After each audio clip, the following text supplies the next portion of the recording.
अस्सलाम वालेकुम जी, welcome back to my channel. कैसे हैं आप सब? मेरे चैनल में आप सबको खुशामदीद और दुआ है कि सब बिल्कुल खैरियत से हों। तो जी आज है डे फ्राइडे और जैसा कि कल मैंने आपके साथ व्लॉग में शेयर किया था कि मैंने ऑनलाइन कुछ सामान ऑर्डर किया हुआ था और इसमें ब्रेकफास्ट भी शामिल था। तो ऑर्डर डिलीवर होते होते टाइम काफ़ी ज़्यादा ही हो गया था, इसलिए जैसे ही हनान स्कूल से आया तो मैंने उसे भेजा था कि जाके ब्रेड और अंडे ले आओ। तो वो ले आया था। यहाँ पे हम लोग ब्रेकफास्ट वगैरह करके फ्री हो गए हैं। तो अब सामान आया है जो भी मैंने मंगवाया था और इसमें ना ज़्यादातर बच्चों की ही चीज़ें शामिल हैं। तो बच्चे ना मेरे नूडल्स काफ़ी ज़्यादा शौक़ से खाते हैं। इस तरह ना मॉर्निंग में स्कूल जाते हुए या स्कूल में भी अगर उन्होंने लंच में लेके जाना हो ना तो नूडल्स शौक़ से ले जाते हैं, वहाँ पे खा भी लेते हैं। तो ये हर वक्त ही हमारे घर में चीज़ रहती है। और इसी तरह से जैसे कि कल हमने पास्ता बना लिया था तो आज मैंने एक पैकेट और मंगवा के रख लिया है। ऐसे ही ना बेवक्त ही कोई चीज़ घर से निकल आए ना तो फिर सहूलत रहती है, बजाय इसके कि जिस वक्त आपको ज़रूरत हो तो फिर आपको मार्केट वगैरह भागना पड़े। तो कुछ चीज़ें ऐसी हैं जो कि मैं मंगवा के घर में रख लेती हूँ। और यहाँ पे साथ ही ब्रेड थी और ये आलू ना थोड़े से मुझे डिस्काउंट रेट में मिल रहे थे। तो ये क्रेव मार्ट ना ऑफ़र दे रहा था 30 पर केजी आलू की। तो मैंने एक तो वैसे मंगवा लिए और एक 70 पर केजी आलू मिले हैं।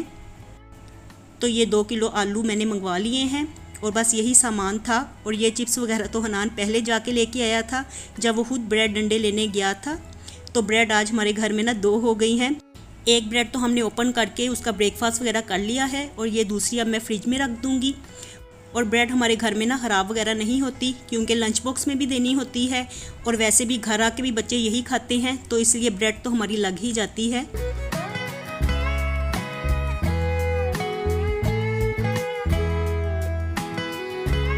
और बस अब जो सामान आया है तो ये काम है कि इसको समेटना बाकी है। तो इसको जहाँ जहाँ रखना है वहाँ पे रख के तो मैं फ्री होती हूँ। और ज़्यादातर सामान तो यहाँ पे अलमारी में ही आ जाता है। तो आप लोगों को ये मेरी अलमारी इस कदर ज़्यादा पसंद आई है ना कि डेली ही मुझे इसके बारे में कमेंट्स मिलते हैं। तो ये अलमारी ना मैंने अब नहीं ली, ये तकरीबन मुझे 2-2.5 साल हो गए हैं लिए हुए।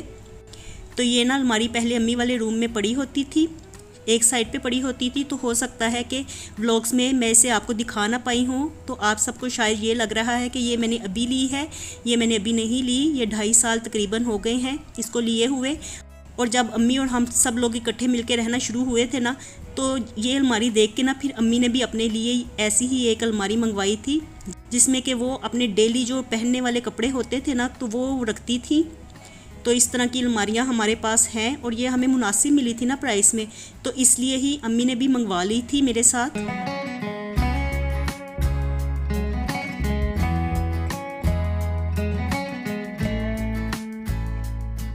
और ये अलमारी ना मैंने इचरा के करीब किसी शॉप से ली थी।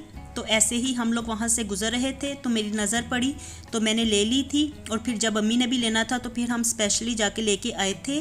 तो अब मेरे जहन में नहीं है कि उनका क्या नाम था, उनकी शॉप का क्या नाम था, और ना ही मुझे ठीक से रास्ता बताना आ रहा है।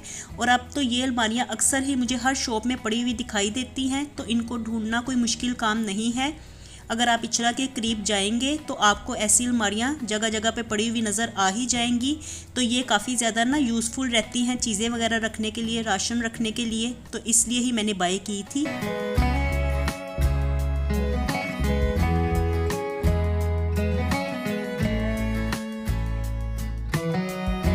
और इस वक्त हम लोग नमाज वगैरह पढ़ के फ्री हो गए थे।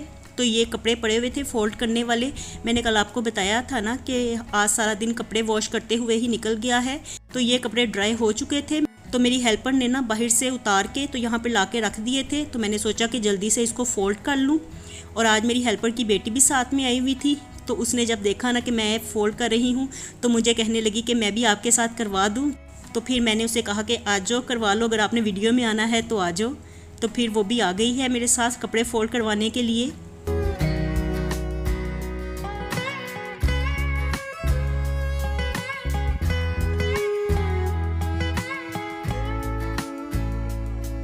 और कपड़े धोने के बाद ना कपड़े फोल्ड करने वाला काम जितनी जल्दी हो सके ना उतनी जल्दी ही कर लेना चाहिए, क्योंकि एक दफ़ा कपड़े उतार के रख दें तो फिर इनको फोल्ड करने में जितना ज़्यादा आलस आता है ना वो तो मैं आपको बता ही नहीं सकती। एक रूम से फिर दूसरे रूम में जाते हैं, इधर से उठा के उधर रखो, उधर से उठा के किसी दूसरी जगह पे रखो। तो इसलिए सबसे बेहतर मुझे यही काम लगता है कि जैसे ही ये बाहर से अंदर आते हैं कपड़े तो मैं फ़ौरन ही इनको फोल्ड करके तो अलमारियों वगैरह में रख देती हूँ, ताकि ये काम तो लटके नहीं हमारा।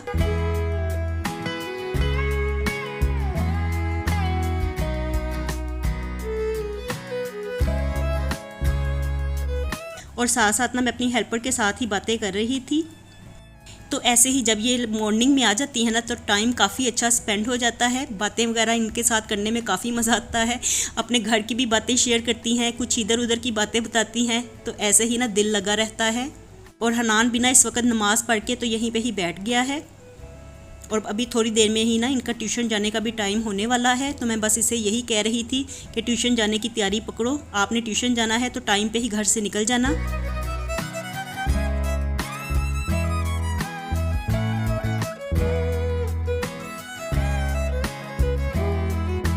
और बस आज का डे इतना ज़्यादा बिजी था ना कि आज मुझे सारा दिन ऐसे ही लग रहा था जैसे मैं कपड़ों के साथ खेल रही हूँ।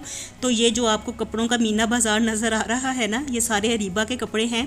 तो ये सारे ना मैंने अलमारी में से निकाल के तो यहाँ पे रखे हुए हैं। पहले तो हमने इनको धूप लगवाई, क्योंकि ना इसमें से बड़ी स्मेल सी आ रही थी। ये जो अलमारी है ना हमारी इस साइड पे, इस रूम वाली, तो इसमें ना बस सिलन की स्मेल आ जाती है। तो जब भी बारिशें वगैरह ज़्यादा होती हैं ना तो इस अलमारी में से स्मेल आना शुरू हो जाती है। और यहाँ पे ना अरीबा के ही कपड़े पड़े होते हैं, तो अरीबा के कपड़ों का ही बुरा हाल होता है हमेशा से।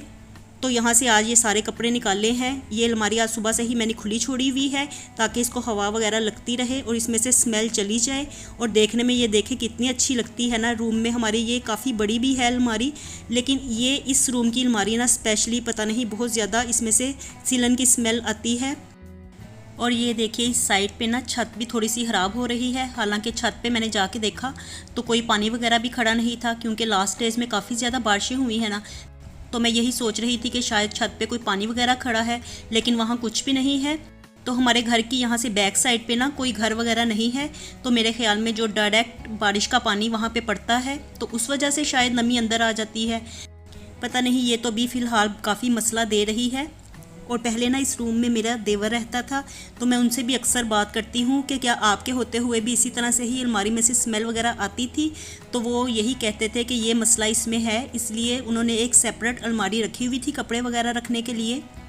और इसमें ना बस वो सर्दियों गर्मियों के कपड़े जो होते हैं ना, जो पैक करके रखने होते हैं, तो वही रखते थे।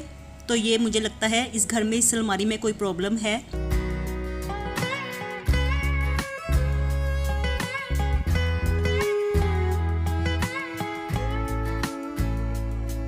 और आज बस ना सारा दिन कपड़ों के साथ खेलते खेलते ना काफ़ी ज़्यादा मैं थक भी गई थी।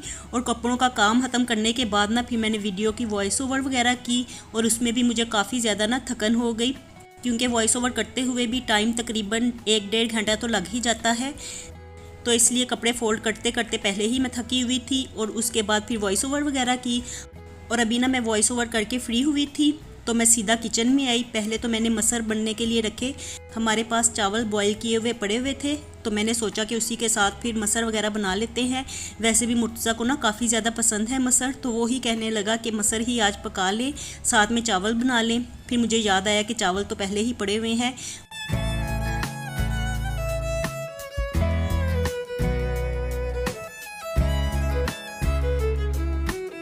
और हंडिया वगैरह रखने के बाद मैंने फिर फ़ौरन से अपने लिए चाय बनाई, क्योंकि सर में इतना ज़्यादा पेन हो रहा था।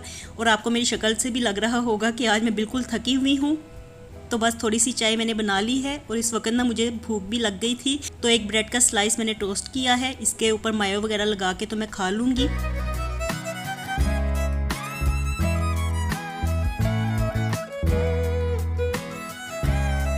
और यहाँ पे हमारे मसर बन के तैयार हो गए थे। बस इसी में तड़का लगाने के लिए मैं किचन में आई थी, और इसमें ना तड़का मैं लहसुन जो पिसा हुआ होता है उसी का ही लगाती हूँ, वरना मेरी अम्मी ना छोटा छोटा लहसुन काट के ना जैसे चॉप करते हैं तो उस तरह से तड़का लगाती थी। लेकिन फिर वो मेरे मुंह में आता था ना तो मुझे अच्छा नहीं था लगता, तो मैं ऐसे करती हूँ कि जो पिसा हुआ लहसुन होता है ना उसी का ही तड़का लगाती हूँ।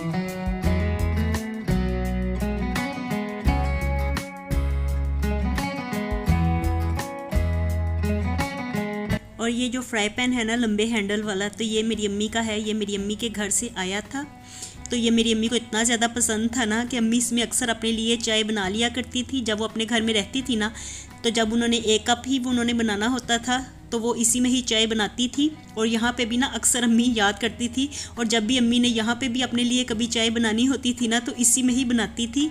और आज जब मैंने ये निकाला ना, तो मुझे इस कदर ज़्यादा अम्मी की याद आई ना कि चीज़ें तो वहीं पे ही पड़ी रह जाती हैं, बस इंसान ही नज़र नहीं आता। तो अब ना जल्दी से मैं बस चावल भी गर्म कर लूँगी और ये हम लोग फिर अपना डिनर वगैरह कर लेंगे। इस वक्त भूख भी मुझे ना काफ़ी ज़ोरों की ही लगी हुई थी, तो यहाँ पे किचन में मैं चावल ही गर्म करने के लिए आई थी। चावल वगैरह गर्म हो गए हैं, मसर तो पक के हमारे काफ़ी देर के ही तैयार हो चुके हैं। और बाज़ चीज़ें ऐसी होती हैं कि जिन्हें बच्चे शौक़ से खा लेते हैं, तो मेरे बच्चे ना वैसे भी चम्मच के साथ भी मसर बड़े शौक़ से खाते हैं, और मैं भी बचपन में ना इन्हें बड़े शौक़ से ही ऐसे ही खाती थी।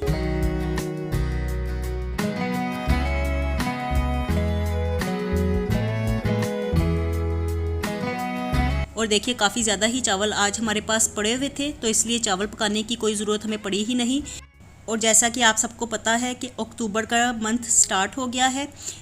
वैसे तो ये 30 सितंबर का व्लॉग है, लेकिन आज मैं इसकी वॉइस ओवर कर रही हूँ, तो 1 अक्टूबर है। तो अक्टूबर का मंथ ना वैसे तो पहले मेरे लिए बड़ी खुशियाँ लेके आता था, लेकिन अब जैसे ही ये मंथ स्टार्ट होता है ना, तो एकदम से दिल बुझ सा जाता है। बल्कि जैसे ही ये मंथ स्टार्ट होने वाला होता है, तो तब से ही दिल में ऐसे बेचैनी सी रहती है, दिल उदास उदास सा रहता है। और आप लोग शायद मेरी बात को समझ रहे हैं या नहीं, तो मैं आप लोगों को बता दूं कि 3 अक्टूबर की जो डेट है, तो वो मेरी वेडिंग एनिवर्सरी की है। और इसके बाद 5 अक्टूबर को मेरे हस्बैंड की बरसी होती है। तो बस ये दिन जो होते हैं ना, मेरे लिए इतनी उदासी भरे होते हैं ना। इन दिनों में मैं अपने आप को जितना मर्जी बिज़ी कर लूँ, लेकिन फिर भी दिमाग में वही सब बातें चलती रहती हैं कि ये जो दिन थे हम लोगों ने कितनी परेशानी में गुजारे थे। तो तब ना 23 सितंबर को फ्राइडे का डे था, जिस दिन मेरे हस्बैंड की तबीयत बिल्कुल ही ख़राब हो गई थी। तो हम लोग उन्हें लेके हॉस्पिटल भागे थे। तो हमने जितनी अजियत से वो दिन गुजारे थे ना, तो जब भी अब याद आते हैं ना, तो वैसे ही आंखों से आंसू बहते हैं, वैसे ही सारी मेमोरीज ताज़ा हो जाती हैं, सब बातें वैसे ही ताज़ा हो जाती हैं दिमाग में। ये दिन ऐसे हैं ना, जो मैं अपनी ज़िंदगी में अगर भुलाना भी चाहूँ तो कभी मैं इनको भुला नहीं सकती। ये मुझे बड़ा दुख देते हैं ये डेज़ जो होते हैं। तो बस अक्टूबर का मंथ स्टार्ट हो गया है। अल्लाह पाक सबके लिए खैरियत रखे, सबके घरों की खुशियाँ सलामत रहें। तो यहाँ पे बस हम लोग अपना डिनर वगैरह करके फ्री हो गए थे, और बच्चे यहाँ पे बैठे हुए थे, टीवी वगैरह देख रहे थे। ये टाइम हमारा फ्री होता है डिनर करने के बाद। फिर यही रूटीन हमारी होती है कि थोड़ी देर बैठ के हम लोग बातें वगैरह करते हैं, या फिर टीवी वगैरह देख लेते हैं, या मैंने अगर कोई एडिटिंग वगैरह का काम करना हो तो वो कर लेते हैं। तो अभी बच्चे टीवी वगैरह लगा के बैठे हुए थे, तो मैं भी उनके साथ ही देख रही थी। तो चलिए जी, यहीं तक था मेरा आज का व्लॉग। तो मुझे दीजिए इजाज़त, मिलती हूँ दोबारा नए व्लॉग के साथ। खुश रहिए जी, आबाद रहिए, अपना बहुत सा ख्याल रखिएगा। अल्लाह हाफिज़।